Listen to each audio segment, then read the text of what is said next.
Hello and welcome to Sightline. This Thursday, April 7th, marks the World Health Day, and we've invited an esteemed guest, Dr. Sergey Diorditsa, World Health Representative in Mongolia, to talk with us about public health. Dr. Sergey, thank you very much for coming. Thank you. Thank you. Nice to meet you. It's our pleasure. So, as I mentioned, World Health Day is marked on April 7th, and this day also commemorates the establishment of the World Health Organization. So this year, World Health Day theme is Our Planet, Our Health. And we all know how a polluted planet causes many diseases. And the World Health Organization estimates that more than 13 deaths out of 60 million deaths worldwide is caused by avoidable environmental cases, like 13 million out of 60 million. So can you elaborate on this year's theme, Our Planet, Our Health? Why was it chosen? And also, in Mongolia's case, how can we promote a healthy living environment? Yeah, thank you very much, first of all, that you invited me. This is really a commemorate date for Mongolia, this World Health Day in this year, because 60 years ago, Mongolia joined WHO as organization, as a new member state. That's right.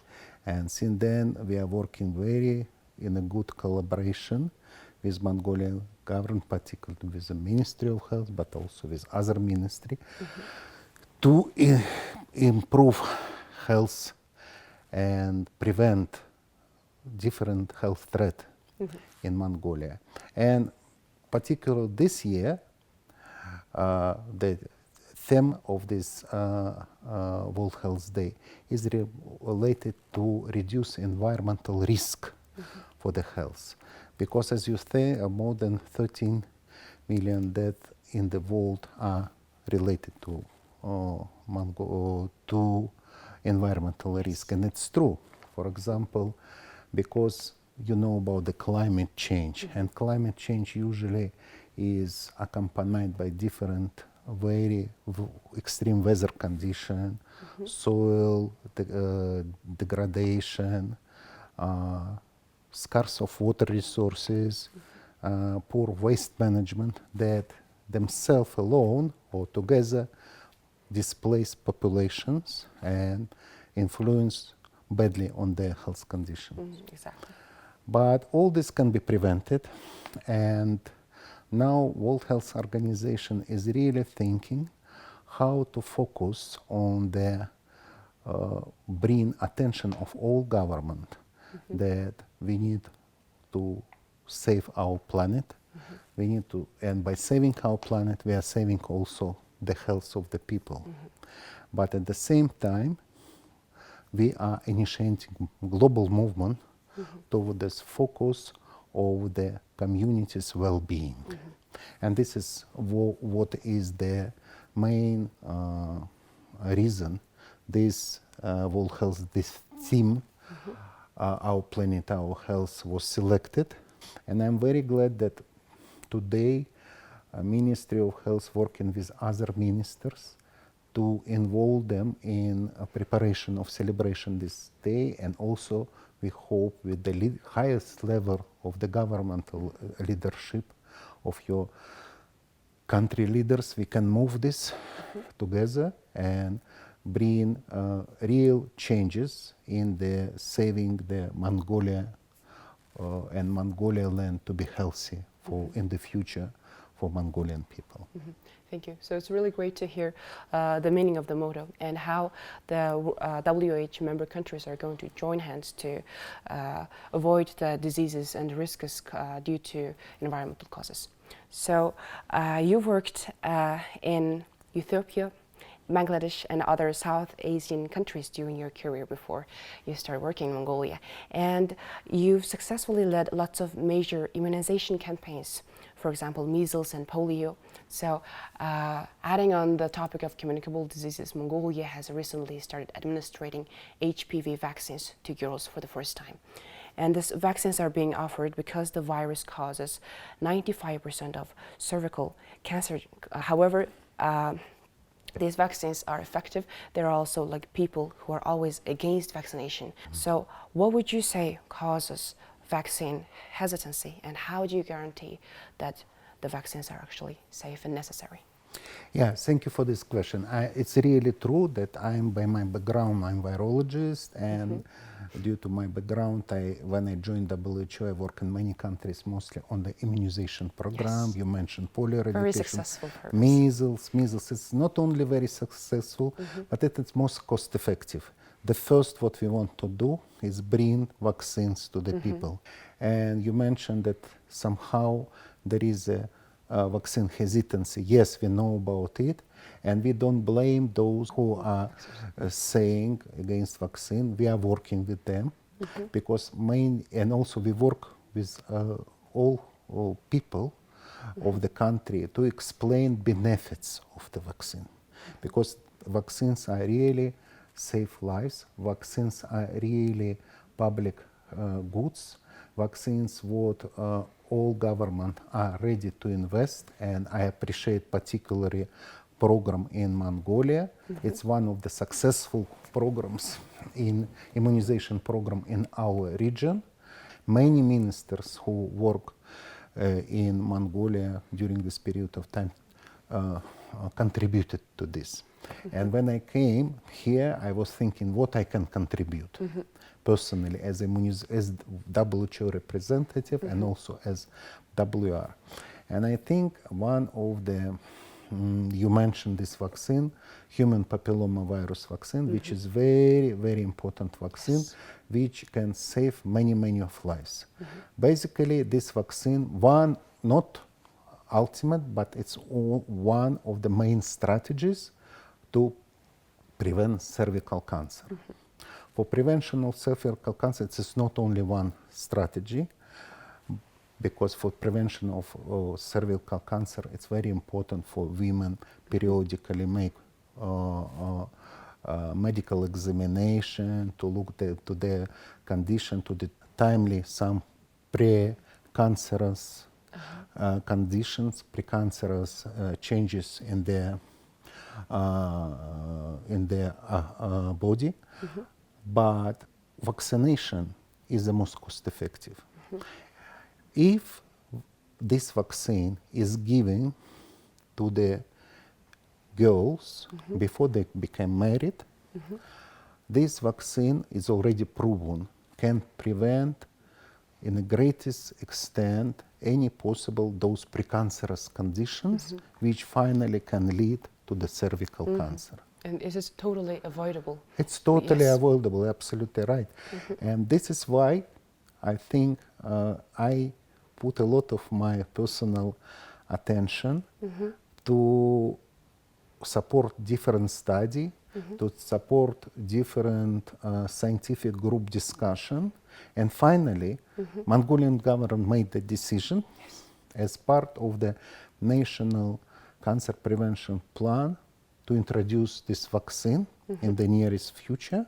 And in some places, I think this vaccine already used successfully. And in addition to this, Mongolia will be getting support from Global Alliance of Vaccine Immunization, which would allow for Mongolia to get the best possible price for this vaccine, affordable price. And what is very much important now, we are going to work with all population of Mongolia to explain them. We need to train all public health professionals, especially in the family health centers and SUM health centers, for them to approach your citizens, especially young, the families who has young daughters, young girls, to explain them benefits of the future, of the new generation, to be healthy and lead the healthy life. So this is what you mentioned, hesitancy is the most role of us, of WHO and government, is to generate knowledge, the real knowledge and understanding. When people understand, they understand. So my next question is also about vaccines. So we know Mongolia became one of the first countries to vaccinate and successfully vaccinate most of the population. Also, we have started administering the booster shot, the third dose, last September. and also it was like one of the earliest countries to do so. And then this January we started the second dose of the booster shot. So how effective and necessary would you say are the booster shots and in general the vaccines against COVID-19? Yeah, thank you. This is very great question, and many people ask a lot and very frequently about it. So we're accumulating data. Now we are absolutely clear the booster dose is important, but booster dose decision is made based on analysis of the epidemiological situation. So let me just come from the basis.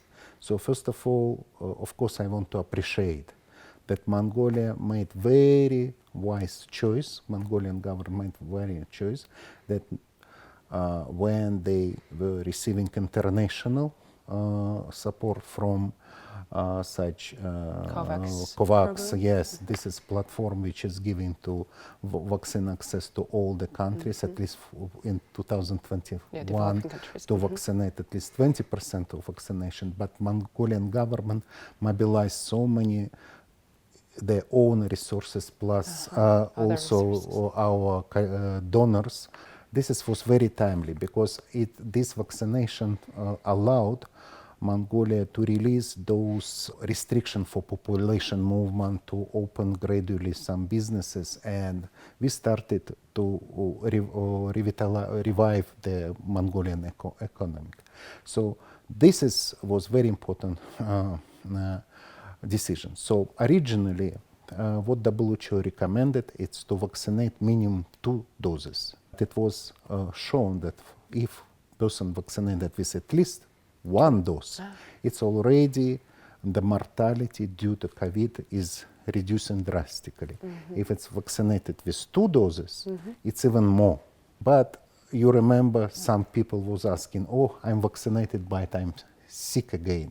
That's true because vaccination with COVID vaccine is mostly to reduce severity and prevent death. You can still get vaccine. Yes, COVID. For example, myself, I got COVID 2 times.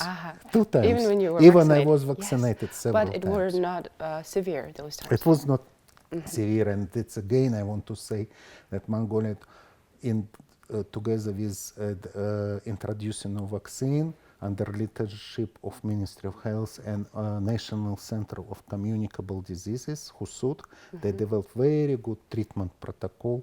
However, when the time was going, we will accumulated more data and understood that to continue this success, I'm speaking about world data, right?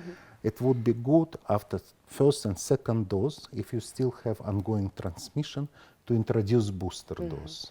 And I think such recommendation, even in some countries, they're introducing after 1 booster dose, the other booster dose, if still they have understanding that there is some gap of immunity and boost of the immunity is important.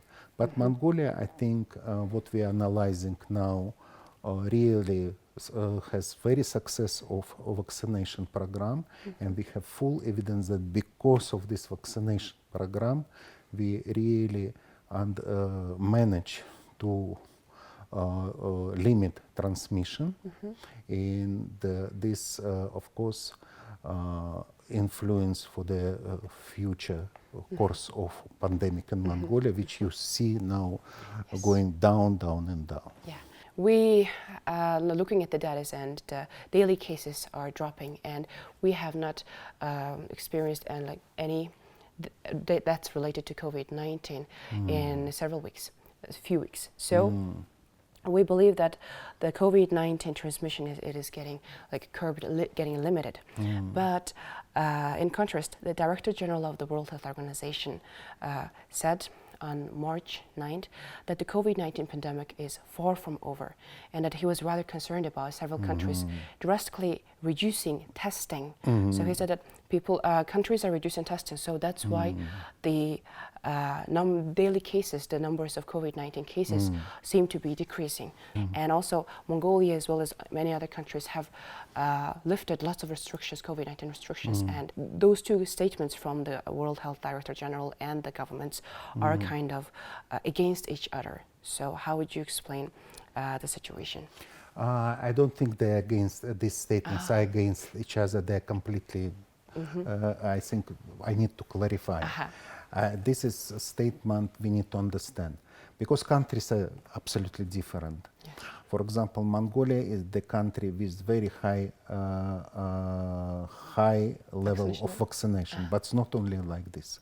You remember during the June, July, when we had increasing surge of the COVID, we had even sometimes crisis in the hospital, but then we learned how to manage this crisis. We learned that we need to different levels of health system to be adjusted, that to the hospital we could send only people with severe cases, and those cases which is moderate or mild, they can be treated at home. So it's not only one vaccination, it's also how health system work.